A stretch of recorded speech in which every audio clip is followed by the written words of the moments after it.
we're gonna show a technique that Mark and I, we feel like we invented it years ago. It's basically a bow and arrow choke, but Mark named it the bow thread because of how you're applying the bow and arrow choke. So we do normal, just say you've already worked your way to their back and you're already here. Now when I get to the back, I do like to have my knee on the hip, so I'm already gonna put it there. So we're right here, we're already here. We can have you hold your gift wrap if you want, and then we're just gonna transition to the lapel. So however you get the lapel, I'm sure you've invented your own ways. But let's just act like I get in here and Mark just kind of gives it to me and I have it. What I'm gonna do is I'm gonna let go of this grip and I'm gonna bring my arm, I'm just gonna pull up like a normal bow and arrow choke. Grab his pants.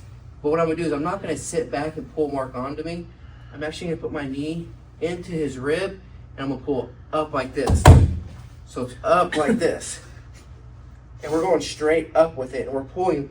And sometimes you get lower and you can actually pull their body up at a bow and arrow look. But the reason Mark named it the bow thread is because when you're threading the bow, that's kind of what it looks like when you thread the bow. Yeah. All right, so let's do it again. It's like we already got to the back.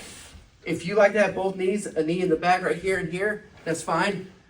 Your big chest, whatever you're doing, okay? If you want to hold the gift wrap at first, you can. If you just want to do seatbelt, you can. If you want to grab like this, however you want to grab in this position, do it your way.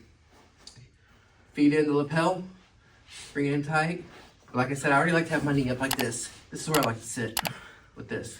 So we're gonna let go, whatever. Grab right here, and we're gonna sit up, up. We're pulling the leg up, the neck up, straight up. All right. I'll show you a way I kind of like to do it too. Just not take away, but just add a couple of things.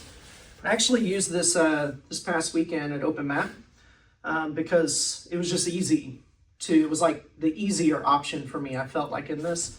But I actually didn't have my knee here like this.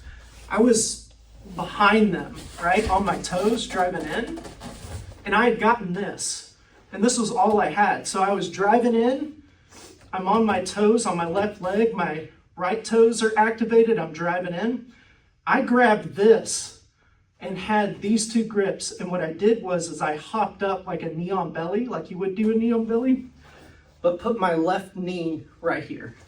So I was right here like this, I had this locked in, they were kind of fighting and defending, I let this in, I hopped up and then pulled up. So you could either have your knee here, or you could just be, again, driving in, you get this, grab this. Oh yeah, this is terrible. Either way is great. You don't have to have this real all the slack out. I kind of had it a little loose down here. Again, I was driving in, I was just trying to keep them posting on this hand. Right, driving in, but I grabbed this first and then I hopped up. Oh, you know what's interesting about that is it doesn't even feel alarming. No, I don't think the person, because I've never done it to that person, so I don't think they were aware of what was going on, but they knew I was grabbing this. Yeah, that's why they're fighting this, but they don't realize this is what. But once I got this, I hopped right up. That position. Man, have fun. Make that your